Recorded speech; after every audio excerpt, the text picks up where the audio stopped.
Gravando. Pessoal, boa tarde a todos e dando continuidade aos nossos seminários, nossos simpósios aí do horário de almoço às segundas-feiras, do nosso aí Departamento de Endocrinologia do Esporte, do Departamento do SET. Nós vamos falar hoje sobre um tema muito interessante e quem vai ser o encarregado da apresentação será o Gabriel Viana de Andrade, CRIPA, que é residente da Medicina do Esporte, e o título da apresentação dele será Hipogonadismo secundário à obesidade no sexo masculino. Evidências, diagnóstico e condutas clínicas. Prontinho, Gabriel, é com você mesmo. Olá, gente, boa tarde. Então, como o Cris falou, meu nome é Gabriel, sou residente aqui de Medicina Esportiva da escola. É um prazer estar aqui nessa reunião, podendo falar de um tema super importante e agregar um pouco de conhecimento para todos. Eu separei a aula mais ou menos nesse mecanismo: introdução, a definição, quais são as etiologias, a fisiopatologia, quadro clínico, quando investigar, como faz um diagnóstico e o tratamento. Então, uma introdução, né? A obesidade, ela é uma condição complexa, multifatorial, que acarreta diversas comorbidades, impactando significativamente na saúde do indivíduo. Alguns dados que eu trouxe aqui do Vigitel 2019, talvez não super atualizados, já evidenciava que, desde então, a gente tinha uma população com obesidade muito prevalente, né, em torno de 18% de homens, sobrepeso 57%. Então, a obesidade é cada vez mais prevalente no consultório do endocrinologista, do médico geral, e é um tema de super importância em saúde pública, né? A gente sabe que a obesidade é fator de risco para diversas comorbidades, inclusive para o hipogonadismo em homens, né? A prevalência do hipogonadismo relacionado à obesidade masculina, ela não é tão bem definida. Temos estudos epidemiológicos em larga escala e pequenos inquéritos de base que trazem uma porcentagem entre 45% até 57%, né, de homens com essa comorbidade. Além disso, ela demonstrou que o excesso, a baixa de testosterona em homens está relacionado a um excesso de morbimortalidade. Por isso, é um tema importante que a gente tem que abordar na nossa prática clínica.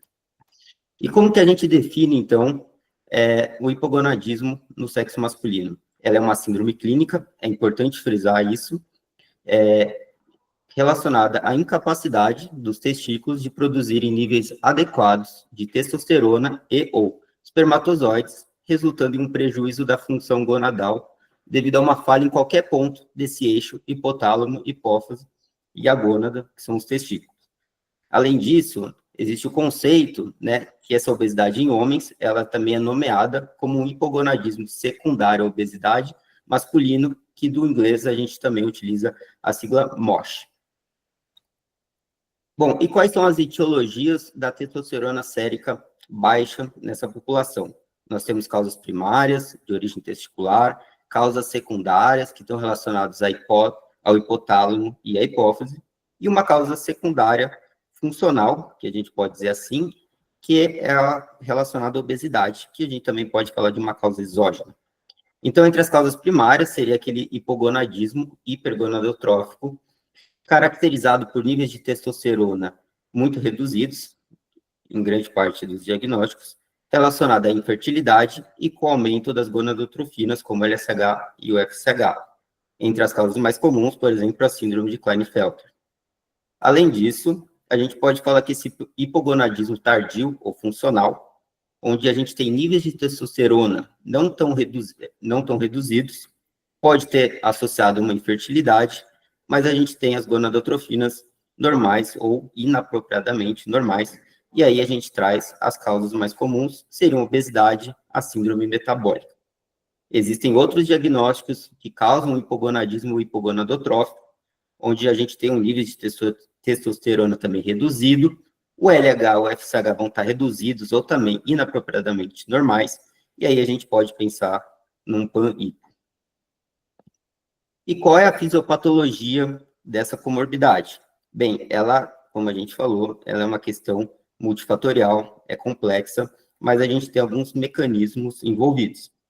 Primeiro, a questão da aromatização, né? Um tecido adiposo disfuncional, onde tem um aumento da aromatase, que é a enzima que converte os androgênios em estradiol, e no tecido adiposo, principalmente ali abdominal, cheio de citocinas inflamatórias, a gente tem um aumento dessa atividade enzimática, convertendo maior testosterona em estradiol, maior androstenediona em estronas. E isso vai gerar um feedback negativo, inibindo ali a pulsabilidade do LH. Não obstante, a gente também tem uma diminuição da SHBG, responsável pelo transporte da testosterona, isso muito relacionado à síndrome metabólica, esteatose hepática, o aumento da insulina e também das citocinas inflamatórias, que são produzidas por esse tecido adiposo disfuncional, como interleucinas 1, interleucina 6, que vão gerar toda essa redução dessa proteína importante para a testosterona sérica ter um nível adequado. Além disso, nessa população, a gente tem um aumento da leptina, tanto de forma, embora ela esteja aumentada, existe uma resistência à sua ação. E aí ela gera um importante mecanismo, tanto central, quanto talvez gonadal, para interferir no nível de testosterona. Central, ela também inibiria ali a atividade do gene RH, inibindo os pulsos, né, da quispeptina, e talvez até um efeito gonadal direto, gerando um ambiente ali não favorável para as células de Leydig fazer a produção de testosterona. Outro mecanismo também é a síndrome da apneia obstrutiva do sono, que também teria uma forma direta e indireta de contribuir para o mecanismo dessa comorbidade. Diretamente, ela diminuiria o pulso de LH, mas também teria um efeito nas células de Leydig diretamente devido a um ambiente de hipóxia constante. E qual é o quadro clínico do paciente com essa comorbidade? Bem, a gente tem sintomas que são específicos da deficiência de testosterona, alguns sintomas que são mais sugestivos e sintomas que não são tão específicos. Claro que, dependendo do tipo de hipogonadismo, a gente vai ter algumas características mais marcantes. Por exemplo, o atraso ou ausência do desenvolvimento de caracteres sexuais secundários, pensando principalmente numa causa primária. Porém, quando a gente pensa no indivíduo com obesidade e hipogonadismo, a gente tem que pensar sempre na diminuição da ação sexual, ou seja, da redução de libido, disfunção erétil, diminuição de ereções matinais, principalmente esses sintomas, porque eles que vão nos guiar a fazer um diagnóstico adequado. Hoje em dia, o que a gente percebe é que muitos colegas acabam fazendo diagnóstico de hipogonadismo sem dosar uma testosterona por causa de um indivíduo que chega ao consultório com queixa de baixa energia, um humor depressivo, uma baixa concentração no ambiente de trabalho, sonolência. Esses sintomas, como está escrito aqui, eles não são específicos do hipogonadismo, existem diversas causas que podem fazer com que o indivíduo tenha esses sinais e sintomas, desde uma rotina estressante, e acaba ganhando um tratamento inadequado com testosterona. Existem também alguns questionários para fazer uma triagem de hipogonadismo, como o questionário Adam, né? Se você observar, ele tem 10 critérios, sendo que o critério 1, o critério 7, está relacionado à saúde sexual, e outros que são sintomas mais inespecíficos. De acordo com a Sociedade Brasileira de Diabetes, ele traz que esses questionários, eles não devem ser usados, porque, apesar de ter alta sensibilidade, não tem alta especificidade, e aí o seu emprego não tem um valor preditivo e uma efetividade adequada para fazer um diagnóstico. Então, o que eu percebo é que cada vez mais eles são menos utilizados na prática clínica. Então, a pergunta que fica é, quando investigar hipogonadismo laboratorialmente? E aí, a diretriz traz que homens que apresentam diminuição da libido ou da disfunção erétil, esses pacientes podem ser, sim, investigados. Lembrar que não deve se pedir testosterona de rotina, não deve se fazer uma triagem, sendo que não há sinais e sintomas claros dessa baixa de testosterona. Existem outros critérios para pedir, como fertilidade, então pode ser que o paciente vá chegar no consultório só com uma queixa de fertilidade, um paciente que tenha uma baixa densidade mineral óssea por osteoporose, já teve uma fratura, um paciente que já teve um antecedente de uso de esteroides androgênicos anabólicos, pacientes que fazem uso crônico de opioides, glicocorticoides, e pacientes que já têm algum conhecimento de tumores hipofisários ou outras afecções de região celular. Mas é importante lembrar que não existe, na literatura, indicação de sair pedindo testosterona para todos. E aí, como que a gente faz o diagnóstico propriamente dito? Então, a gente parte sempre de uma história e um exame físico. Esse exame físico deve ser direcionado para a queixa do paciente, avaliar quais são os sintomas, procurar ativamente sintomas sexuais de baixa libido, de perda de ereção, e também deve-se buscar excluir doenças sistêmicas, uso de medicamentos, deficiências nutricionais que possam estar causando essa baixa de testosterona ou possível baixa de testosterona. Um dos primeiros exames a ser solicitado é a dosagem de testosterona total. Na maioria dos casos, é o primeiro exame e único que deve ser pedido. Se vier normal, a gente vai pensar em outras hipóteses diagnósticas. Se esse exame vier baixo, a gente deve pedir um novo exame, em alguns casos, solicitar também uma testosterona livre. É importante lembrar que a dosagem da testosterona, ela deve ser feita em jejum, principalmente entre as 6 e 10 da manhã, ou até 2 horas do despertar. Não deve estar com algum quadro infeccioso ativo, porque muitas vezes esses quadros podem interferir no diagnóstico correto. E aí, se a gente tiver 2 exames alterados, a gente fecha o diagnóstico e começa uma investigação da etiologia, porque é sempre importante investigar qual é a causa desse hipogonadismo.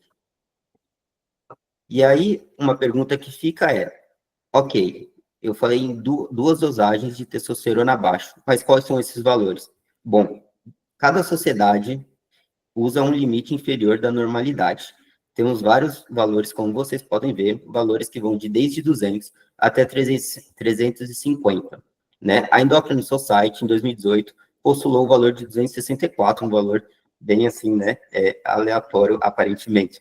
Mas o que a gente usa no Brasil, pela SBEM, é um valor menor que 300. E a testosterona livre, talvez um valor menor que 6,5, 7, seria um valor de referência adequado.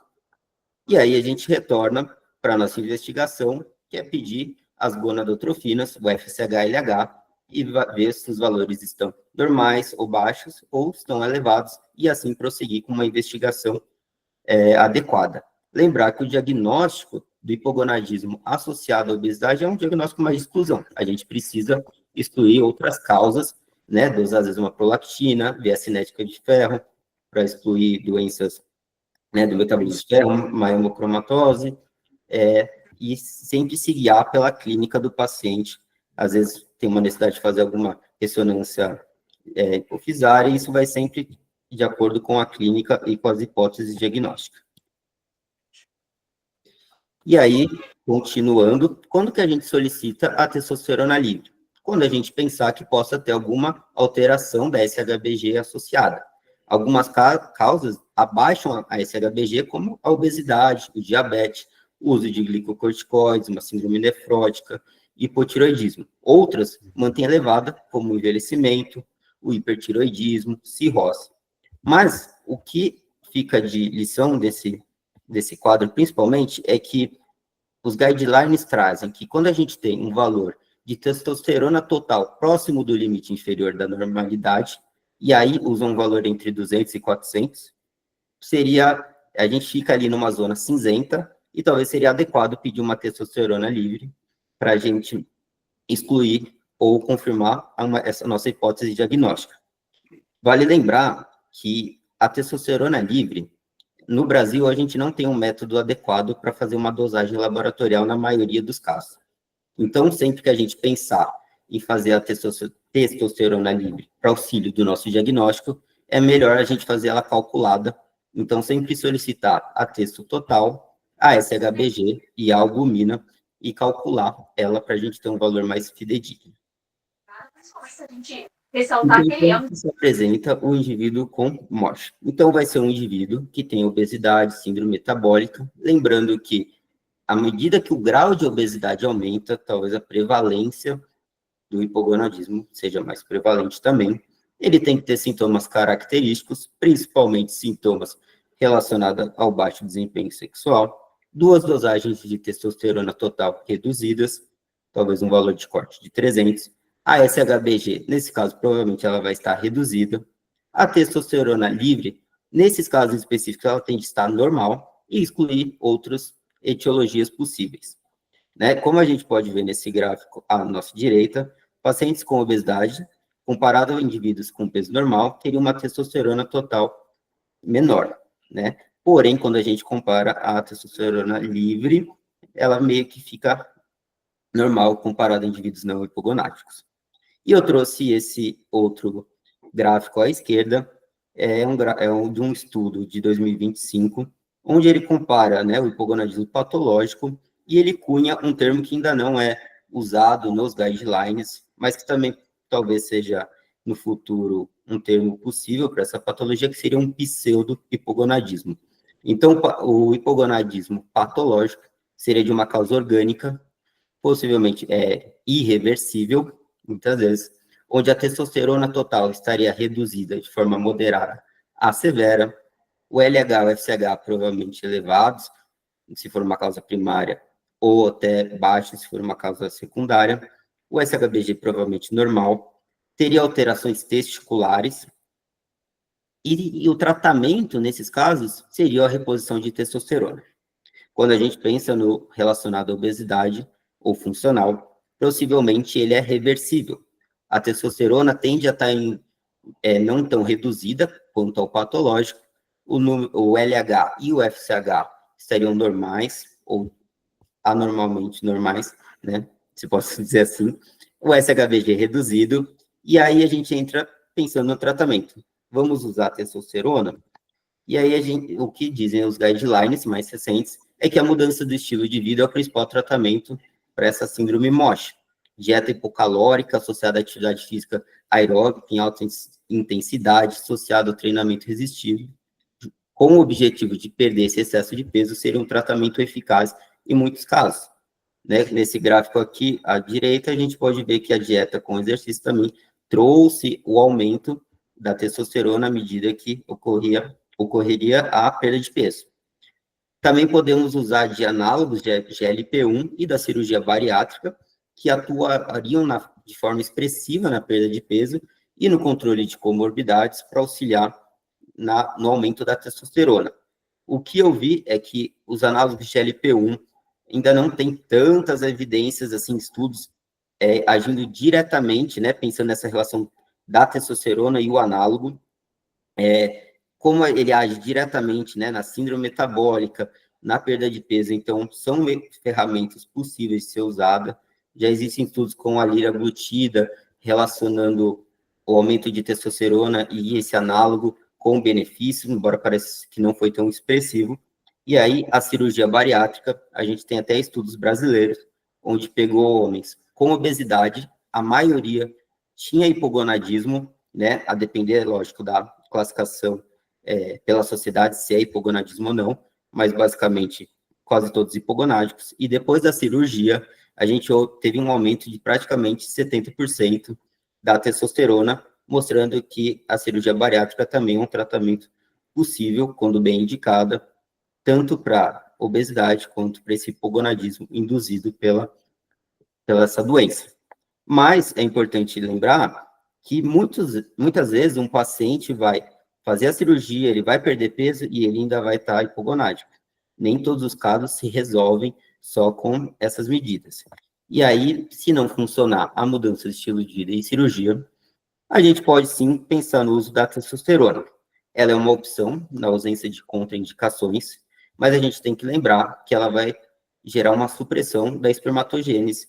Então, talvez não seja adequado pedir para um homem jovem que tenha desejo reprodutivo.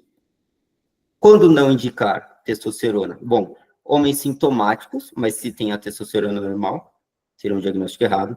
Homens assintomáticos, com testosterona baixa, e não tratar com o objetivo único de melhorar um controle glicêmico em paciente com diabetes, com finalidade de emagrecimento, para reduzir seu risco cardiovascular, melhorar a saúde óssea, performance física, sintomas de depressão, capacidade cognitiva.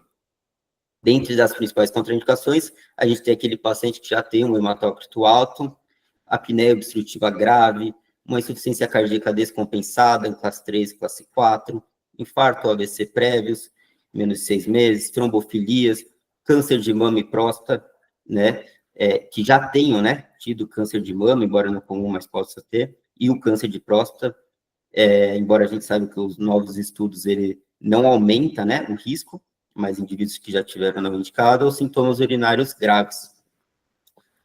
Então, aqui a gente tem algumas apresentações da testosterona, a gente tem as formas transdérmicas, né, o gel, de acordo com a literatura, seria melhor usar essas formulações, porque elas se mantêm um nível sérico mais constante comparado às formas injetáveis.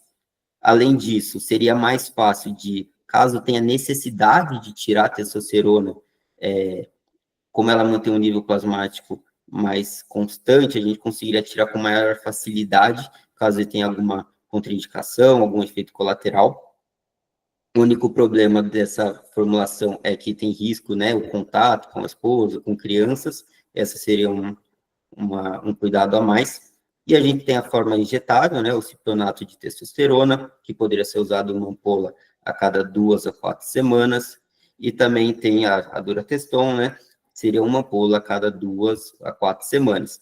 O problema desses medicamentos é que eles acabam criando picos e vales, tendo uma forma mais não tão constante da testosterona no sangue. E uma que teria, então, não faria tanto esses picos, seria um destilato de testosterona, né, a libido, que também poderia ser utilizada a cada 10, 12 semanas. Mas a gente tem outra opção, que são medicações ainda off-label, que é o citrato de clomifeno, que é um modulador seletivo do receptor de estrogênio. Ele não é indicado em bula, mas é uma alternativa à testosterona. Ele é muito utilizado aqui no Brasil, e ele poderia ser indicado em casos de pessoas que têm o hipogonadismo, mas tinham desejo de preservar a fertilidade, né? Poderia ser usado entre 25 e 50 miligramas dias, ou até dias alternados. Não existem tantos efeitos colaterais, aparentemente é uma medicação de uso seguro, embora necessite ainda mais estudos para ver quais são os impactos metabólicos, o impacto na função endotelial e no risco cardiovascular desse uso. Mas eu já vi estudos usando mais de 8 anos e nunca tiveram algum problema sério durante o tratamento. Então, quais são as mensagens finais que eu deixo aqui nessa apresentação? MOSH é um diagnóstico de exclusão, em geral associado a valores pouco reduzidos de testosterona e gonadotrofinas normais. Está associado à obesidade central e síndrome metabólica, sendo caracterizada por uma etiologia potencialmente reversível. Modificações do estilo de vida, como perda de peso e exercício físico, são capazes de melhorar o hipogonadismo funcional e os sintomas sexuais. A terapia de reposição de testosterona e o citrato de clomifeno são opções farmacológicas possíveis para esse tratamento. E lembrar que não há indicação do uso de testosterona com fins de emagrecimento em homens sem o diagnóstico de hipogonadismo. Então, eu agradeço a oportunidade de falar aqui nesse seminário, deixo aqui meus contatos e as referências utilizadas no trabalho. Parabéns, Gabriel, excelente apresentação, não só no conteúdo, mas no modo como você apresentou também. Foi muito bem falada a sua aula, tá? Teve princípio, meio, fim, achei bem legal essa parte metodológica. E você falou num tempo hábil também, foi legal, deu 24 minutos de apresentação. Agora, eu abro aqui para as perguntas. Quem quiser já pode abrir o microfone aí, ou pode levantar a mão para a gente ir chamando. Né, Marquinhos? É isso aí, é isso aí. Já tem alguma pergunta aí, Marquinhos? Ou você tem uma para fazer já? João tem uma pergunta. João, pode abrir o microfone aí, por favor. Parabéns, Gabriel. Foi muito boa a apresentação mesmo, né? O que eu queria colocar aqui é mais assim uma questão de que o grande desafio, acho que desse tema que foi apresentado hoje, a gente tem lutado contra a questão do colega que diz que os valores de referência são errados, né? Então, que a gente vê, outro dia eu atendi um rapaz que o médico falou para ele que não era possível que um jovem tivesse menos de 700 de testosterona. Então, ele veio nitidamente convencido de que a testosterona dele estava baixa, porque ele tinha perto de 500, né? E tinha a questão da obesidade, tinha algumas queixas, e muitos vêm tratando já, né? Então, tudo isso que você falou, muito bem colocado, do quando não utilizar, é o que mais a gente vê hoje. Então, essa utilização por fadiga, para ganho de massa, já que ele está com uma diminuição da libido, né? São pessoas nitidamente estressadas e que às vezes você fala em mudança de estilo de vida, eles dizem que não tem possibilidade, né? Então, eu queria saber como é que vocês estão enfrentando esse desafio, porque eu digo que no consultório tem sido difícil e chega cada vez mais casos assim, né?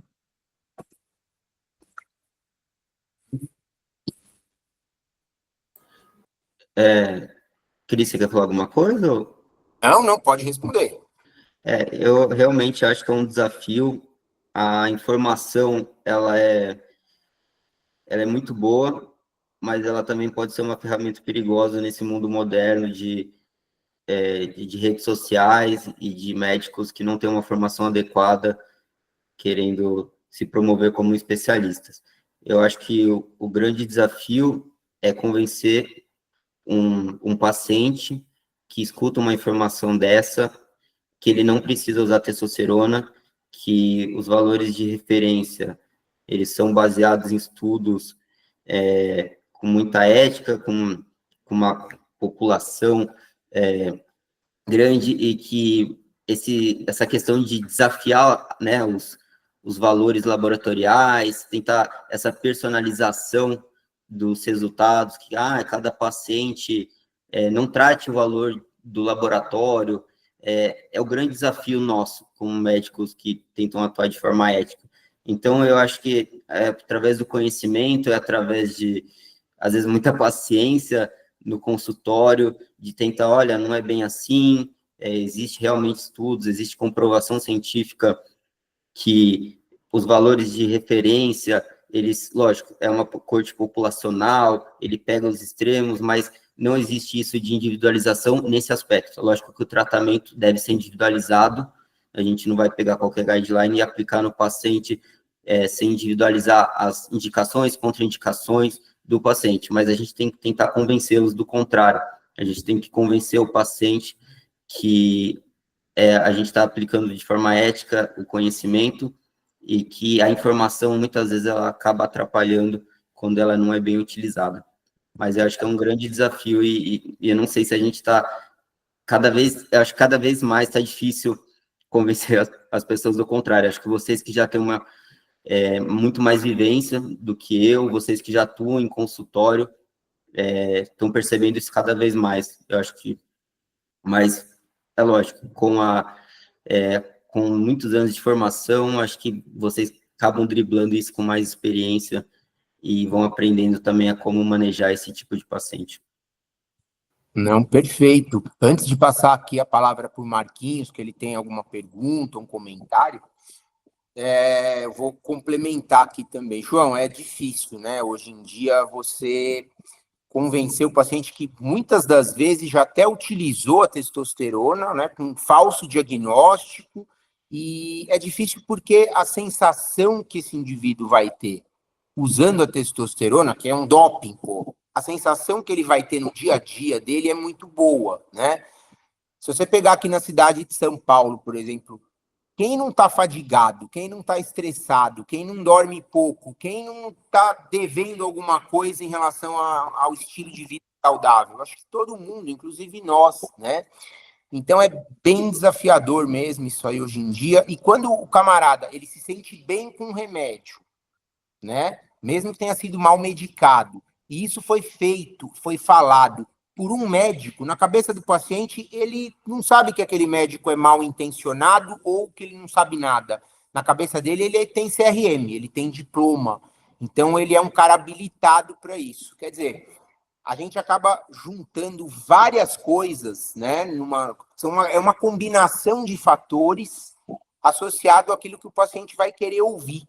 E ele chega para a gente, como o Gabriel mesmo comentou, e você comentou na pergunta, e você vai contra tudo isso daí que ele já vivenciou na maioria das vezes, cara. Então, eu costumo fazer o que o Gabriel falou também.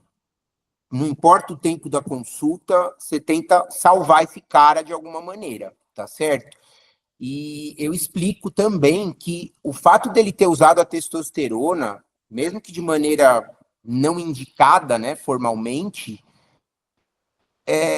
vai levar um bem-estar independentemente do que ele tenha de problema ou não, tá? Eu explico isso para ele, eu falo para eles assim, poxa, eu nunca usei cocaína, mas falam que é muito bom, né? Então é uma coisa parecida nesse sentido.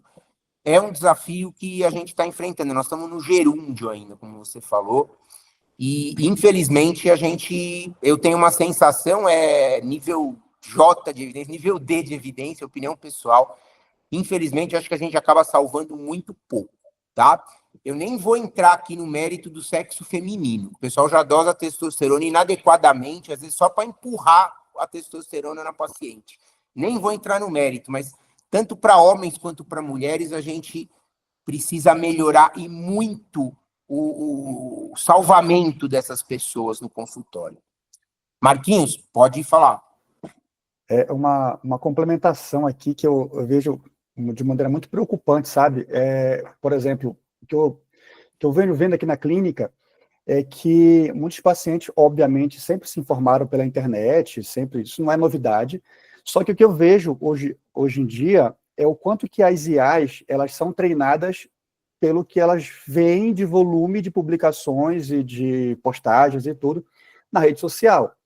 Então, a gente está começando a perceber hoje que as IAs estão sendo treinadas de maneira errada. Então, esses valores de referência já estão sendo colocados de outra forma. Sabe, tem paciente que está chegando aqui com o DeepSeek, com o ChatGPT, enfim, com recomendações que se diz passar por recomendações oficiais, que são níveis supra-máximos, supra-fisiológicos. E eu falo, gente, mas onde é que está a referência disso aí, né? E a gente sabe que o chat, ele inventa a referência se não for questionado, né? Ele vai colocar alguma coisa. Então, eu vejo um risco muito grande. Sinceramente, eu tenho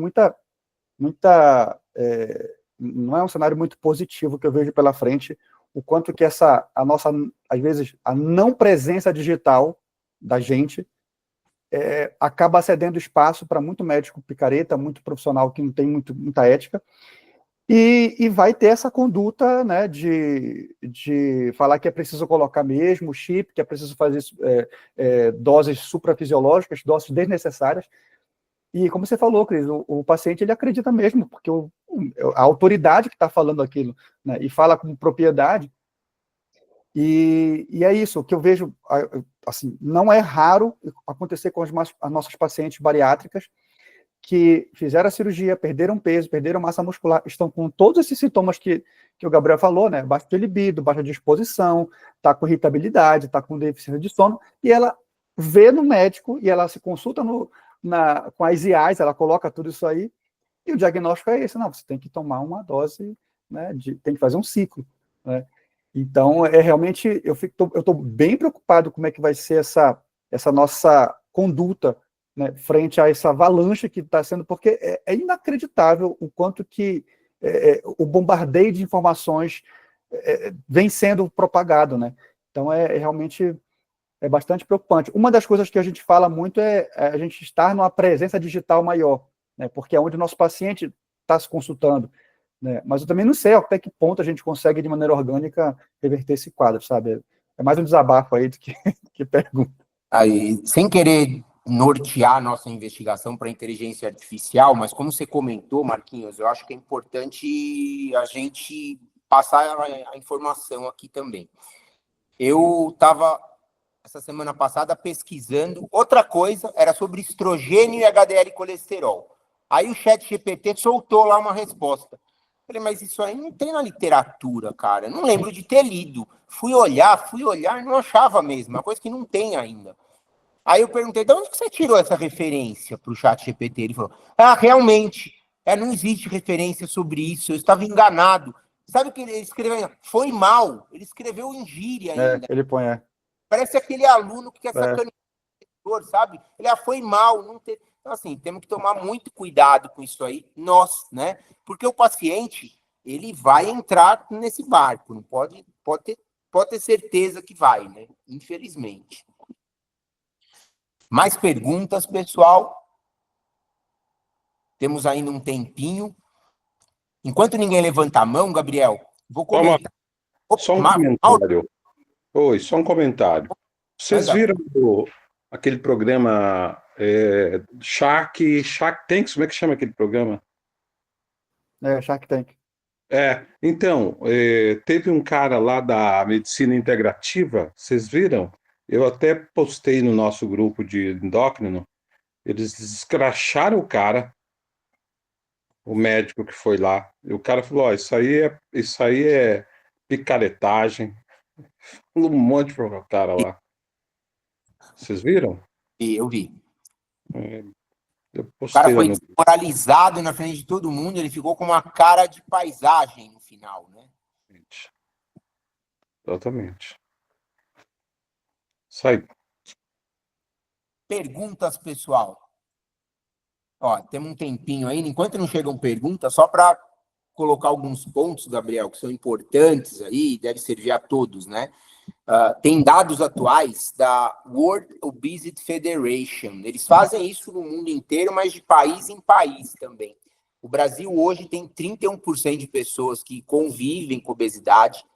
E se a gente pegar aquelas pessoas que têm sobrepeso e obesidade, ou seja, as pessoas que estão fora do peso, adultos no caso, cara, bate 68%. Quer dizer, 2 em cada 3 pessoas adultas no Brasil estão fora do peso. E essa tendência é de aumentar, porque o número de pessoas com obesidade dobrou no mundo de 1980 até 2015, né? Foi de 300 para 600 milhões. E a coisa parece que está aumentando cada vez mais nesse sentido. E como a gente sabe que dentre várias comorbidades, são 229, encontra-se o aparelho reprodutivo, isso vale para o feminino, que a gente não entra hoje na história, mas vale para o masculino, que é o que você abordou, né? A gente tem um acometimento, Gabriel, pela obesidade, parece que não é só no eixo hipotálamo-hipófise, mas a gônada parece que diretamente ela está afetada. O fato, por exemplo, para você ter uma espermatogênese adequada pelas células de Sertoli, né, você precisa de testosterona dentro do testículo. E a quantidade de testosterona, a concentração de testosterona intratesticular para ter uma espermatogênese legal é 100 vezes maior do que a concentração que a gente tem de testosterona sérica. Então, por aí você vai vendo a coisa amplificar. Fora o fato de que citocinas inflamatórias, a própria leptina, etc., parece que interferem na própria ação testicular, seja do espermatozoide, do sêmen propriamente dito, seja na produção da própria testo. A verdade é que a gente tem estudos em modelo experimental ainda, modelos animais, mas a sensação hoje que a gente tem é que não é só hipotálamo e hipófise, né, como você bem falou, mas o testículo, além de não receber a mensagem das gonadotrofinas da hipófise, que caracteriza o problema do eixo, parece que ele é afetado diretamente também. E para o diagnóstico, você foi muito claro, né? Acho que só para a gente fazer um wrap aqui, um pacote do que você falou, de maneira mais resumida, tem que ter sintoma, tá? Eles são inespecíficos, é verdade, mas dentre eles, os menos inespecíficos, ou mais específicos, né? Caracterizam 1 e o 7 do questionário de Adams, né? Que a gente nem usa tanto mais hoje, mas se você tiver 1 e o 7, que são redução de libido e disfunção erétil, respectivamente, você tem 2 dados que são importantíssimos. Você não vai ver um paciente com hipogonadismo com função sexual normal, de libido e função erétil. Você não tem. Então, pelo menos, você tem uma sensibilidade boa para esses sintomas, mesmo que a especificidade deixe a desejar. Agora, vai para a dosagem de testo, é o que você falou mesmo, para fazer a dosagem, as condições de jejum e etc. E a própria Endocrine Society, que põe aquele valor arbitrário de 264, né? Eles mesmos, eles comentam em diretrizes anteriores para hipogonadismo, não para MOSH especificamente, mas para todos os hipogonádicos, se você tiver com testo entre 200 e 300, aí sim você teria que pedir SHBG para ter a dosagem da testo livre, que seria por extração por diálise, que a gente não tem no Brasil, que você falou, ou usar a fórmula de Vermeulen, né, que hoje a gente tem aplicativos, tem programa celular para isso. E a testo livre, ela tende a estar normal baixa, se ela estiver normal, ou até baixa, tá? Porque senão fica uma ideia de que a testo livre está normal. Mas se ela está normal, está fazendo efeito, né? E a gente, para ter a testo livre, a gente precisa só da SHBG. E a gente tem mais dados com testo livre do que com testo biodisponível, que demandaria ter albumina também, como você falou. A gente pode pedir albumina, SHBG, e extrair a testo livre e a biodisponível. Mas os valores de testo para biodisponibilidade da biodisponível são mais obscuros ainda. Então, pensando em custos, se você tiver uma testo, dosou, está entre 200 e 300 duas vezes, paciente com sintoma, você pode até, já, claro, o tratamento da obesidade você vai tratar independentemente disso, mas pensar num tratamento específico para aquilo, que é o final, né, que você comentou, que pode ser com o SERM, com gonadotrofina, com testo, em último caso, enfim, mas você estaria indicado a dosar testo livre nesse paciente. Lembrar que é um problema funcional, não é um problema que você vai pensar num problema anatômico, mas em alguns casos você tem que descartar um problema anatômico, pensando no hipogonadismo per si, né? Mas lembrar que é funcional, você não vai ter uma massa celular, nada nesse sentido, no caso do MOSH. A fisiopatologia você explicou perfeitamente, não tenho nada a acrescentar, é isso aí mesmo. Só para justificar para o pessoal, uma hora você falou, poxa vida, ali na diretriz da Sociedade Brasileira de Diabetes, eu vi tal coisa, tal coisa, tal coisa.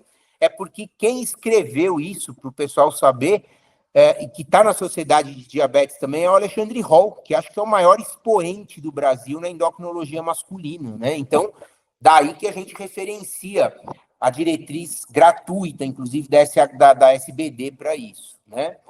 E uma coisa que não ficou clara na apresentação, mas eu vou passar para todo mundo, você comenta ali, que está no artigo que você leu, que eu vi também, quando tem glicocorticoide e opioide na jogada, você vai atrás de dosar testo. Na verdade, não é bem assim. Por quê? Se o paciente está usando esses medicamentos levam a uma redução da produção de testosterona, né? E, claro, você vai se preocupar com isso pensando no geral. Mas quando o paciente está usando glicocorticoide ou alguma droga analgésica derivada de opioide, essa testo ela tende a vir baixa mesmo. Então, é uma das situações nas quais, se você dosar testo, você tem que ter muito cuidado com a interpretação. Eu tenho um paciente, por exemplo, que passa comigo e ele vai dosar testo dele, porque ele toma Durateston, ele não tem os dois testículos, por exemplo. Faz reposição ética, adequada da testo. Aí eu peço para ele dosar a testosterona lá para dar a próxima injeção. Ele chegou para mim e ligou e falou, eu estou usando aqui corticoide para sinusite.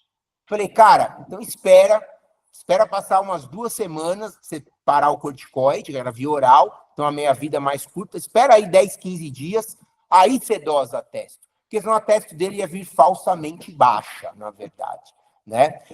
Falsamente baixa, porque, claro, vai produzir menos, mas corticoide abaixa esse HBG. Então, a testo total vai ter uma falsa redução nesse sentido. Então, tomar cuidado quando o paciente usa opioide ou glicocorticoide. Em algumas situações, você nem dosar isso aí. Lembrar que mudança de estilo de vida é fundamental para a obesidade e que hoje a gente já não sabe mais, e o que eu vou dar de notícia é bom, se o uso de análogo de GLP-1 tem uma ação benéfica em restaurar o eixo gonadotrófico masculino no MOSH, porque emagrecem, ou porque tem alguma ação direta do GLP-1. A gente não sabe isso aí, tá? Não podemos descartar, pelo menos, que um agonista de receptor de GLP-1 tem alguma ação direta na qualidade do sêmen, etc, etc, etc, pensando no eixo como um todo. Isso a gente não sabe. A gente sabe que é uma droga anti-inflamatória, mas a gente ainda não tem certeza se ela tem ação direta ou não. De qualquer forma, é um medicamento que, embora seja caro, que é uma desvantagem, não tenha boa acessibilidade, mas é um medicamento eficaz e seguro para perda do peso e depois para manutenção do peso, e não é considerada doping, o que eu acho importante para vocês todos, né, que lidam com a medicina do esporte. Em termos de custo, se você tem um atleta, eu tive um atleta, um pugilista mesmo, profissional, peso pesado, mas o cara estava com mais de 140 quilos e não tinha grana, não tinha patrocínio, não tinha nada, e ele, isso faz muito tempo já, ele perdeu peso com sibutramina. Mas, assim, ele não estava em época de nada, enfim, eu falei para ele que era doping, sibutramina e tal. Ele chegou até 110 quilos e depois a gente ficou num dilema, vamos manter o peso desse cara como, né? Na época estavam começando agonistas de GLP-1, que eram só para diabetes na época, era o Victoza, a liraglutida, e foi o que eu propus para ele para fazer off-label. Hoje a gente sabe que é o Saxenda, que tem dose para obesidade, mas enfim, na época não tinha.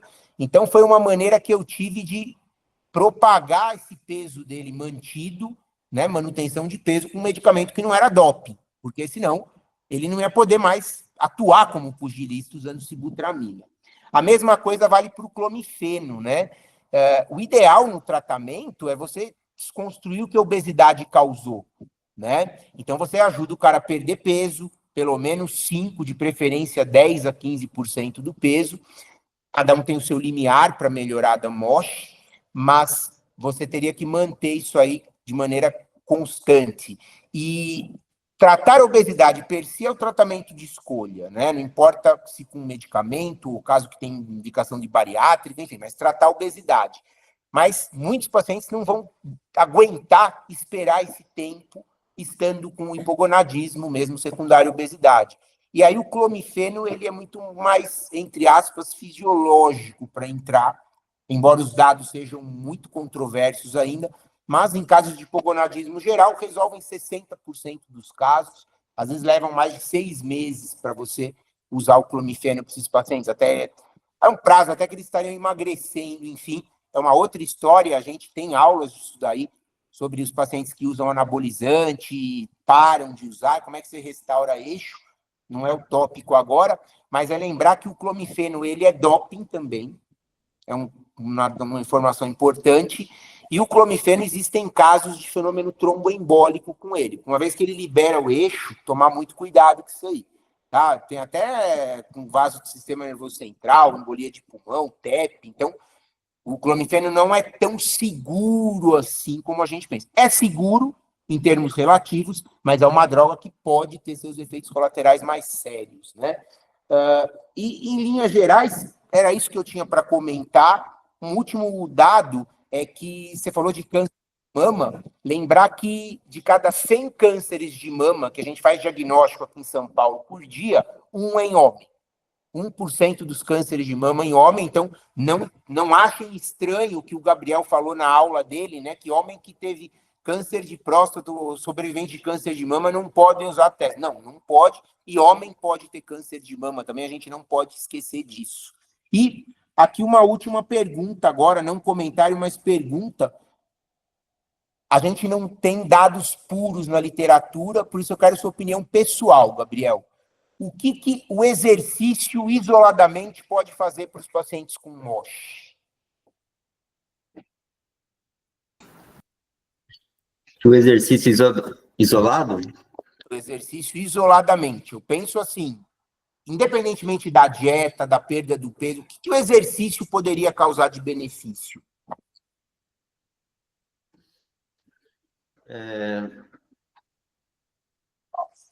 Eu acho que o exercício, seja ele aeróbico ou o resistido, né, promove diretamente também o emagrecimento, que está relacionado à comorbidade. Eu acho que parte de vascularização, que ele também melhora poderia auxiliar, né, na diminuição de risco cardiovascular e melhor da circulação como um todo, promovendo um ambiente menos inflamatório, né? A gente vê que dentro da fisiopatologia tem citocinas inflamatórias, então acho que o exercício poderia promover um ambiente menos inflamatório, que também estaria relacionado com a melhora da testosterona de forma indireta ou até diretamente. Tem o treinamento resistido, aí vocês me corrigem se eu estiver errado, mas principalmente treinos com cargas mais altas, intensas, né, de grandes agrupamentos musculares, como de perna, tendo um aspecto positivo sobre a produção de testosterona.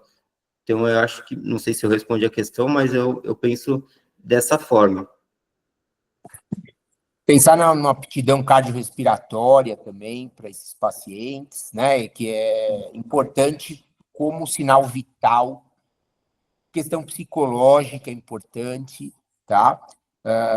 Essa questão da musculatura em si, isso aí é um pouco controverso ainda, mas a verdade é que o hipogonádico, por ser hipogonádico, ele já pode ter menos síntese de proteína, menos fatores, né, de crescimento ali muscular, ele pode perder músculo com isso, e a pessoa com obesidade pode ter, inclusive, obesidade sarcopênica nesse sentido. Então, o exercício é para você vender o peixe mesmo, porque você faz medicina do esporte, e quais seriam os benefícios que o exercício traria nesse mar que é o tratamento do MOSH, né?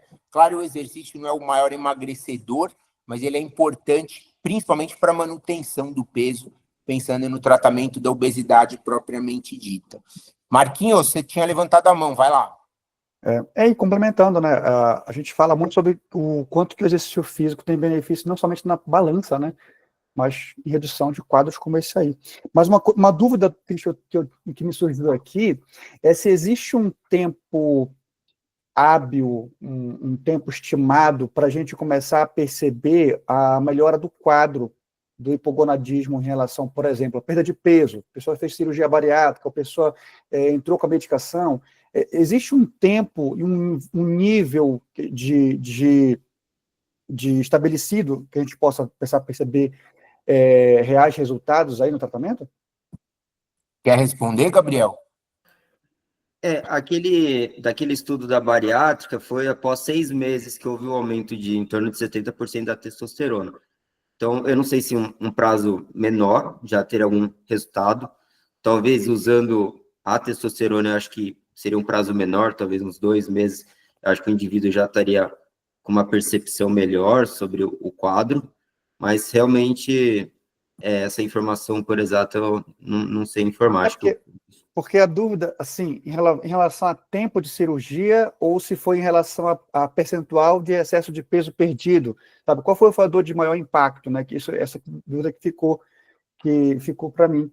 Porque de acordo com o tipo de cirurgia que a pessoa for fazer, por exemplo, ela pode ter uma perda mais rápida ou mais lentificada, pode ter mais ou menos desnutrição. Então, tem vários fatores aí. Então, não sei se só o tempo de cirurgia ele seria o fator, né?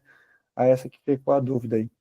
Marquinhos, eu acredito que não exista ainda na literatura uma separação do joio para o trigo aí, né, de tempo ou quantidade de peso perdido, tá? Eu acredito em duas coisas, mas é opinião pessoal agora, tá certo?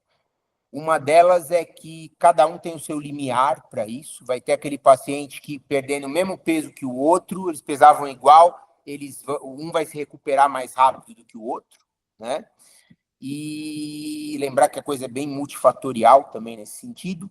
E parece, aí uma opinião também totalmente pessoal, o tempo tem a sua importância, o tempo de emagrecimento, mas a quantidade, né, de redução de tecido adiposo, principalmente gordura disfuncional, na minha opinião, eu apostaria mais do que no tempo, tá? Para você ter a restauração do eixo como um todo. Não só aumentar testo, mas para você ter o paciente tendo esse eixo restaurado como um todo. Acho que é bem multifatorial isso daí. Eu pensei nisso também. Para ele ter mais capacidade para se movimentar, mais uma série de fatores aí para ele ter o benefício. Eu acho que é bem nebuloso isso aí ainda na literatura e acaba na individualização mesmo. Não sei se alguém ali que está conosco ainda até agora, quase 2 horas, está terminando, se alguém tem alguma outra opinião. João? Não, achei super interessante o que o Marcos colocou, que eu acho que, sem dúvida, essa questão do quanto que ele perdeu de massa de gordura, acho que essa questão para a gente desbloquear o eixo, acho que realmente não tem uma resposta de quanto tempo, acho que não é tanto o tempo da cirurgia, sim, quanto ele perdeu, mas isso que ele colocou é muito interessante, quer dizer, que tipo de cirurgia, né? Quer dizer, se é uma que ela vai ter mais algum déficit nutricional ou não.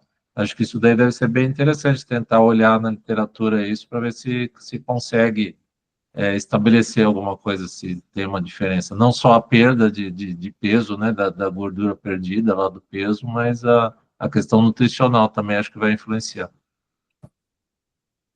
Legal, muito bom. Pessoal, 2 horas em ponto. Gabriel, parabéns pela apresentação, parabéns pelas respostas também que você deu.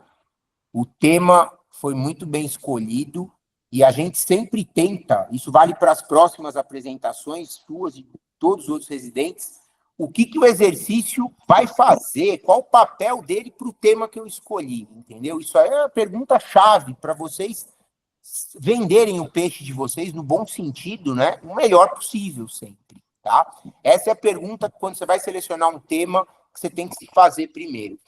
E Marquinhos, mais uma vez, obrigado, cara. É isso aí, tamo junto. Pessoal, tô indo aí para o ambulatório.